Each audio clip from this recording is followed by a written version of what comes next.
心想事成第14條法則：真正的思考不會有恐懼感。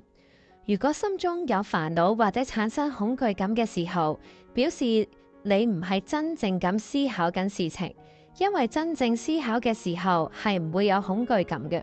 當你面臨困難嘅決斷，或者揾唔到解決問題嘅線索，唔使過度擔心煩惱，要朝住有建設性嘅方向去思考。有唔少人以為煩惱、擔心係真正嘅思考，其實呢個係錯嘅。真正嘅思考係唔會產生擔心同埋恐懼感。下面我要介紹無論面對任何問題都能接受潛意識指點嘅技巧。首先要穩定精神，同時下令自己嘅身體盡量放鬆，因為身體嘅構造本來就要聽於顯意識。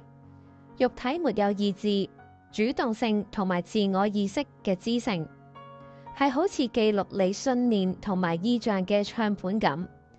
因此，你可以透過放鬆身體嘅方法嚟使潛意識對你產生信賴。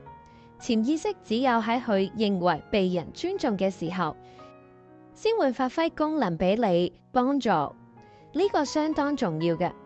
放鬆身體之後，你要發動所有嘅注意力，集中思考喺解決問題上。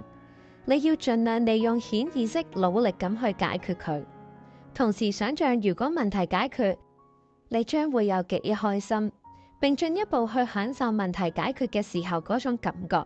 你要放鬆心情，盡量去享受嗰種舒適感，最後安心就寢。你瞓醒嘅時候，如果仲未發現答案，就要全神貫注咁去做其他要做嘅事情。好可能你為咗其他嘅事情而忙碌嘅時候，你想要嘅答案就好似麵包響麵包機入邊跳出來咁，突然浮現喺你嘅腦入邊。圓夢小語：我是一個勇敢的人，面對任何挑戰都毫不畏懼。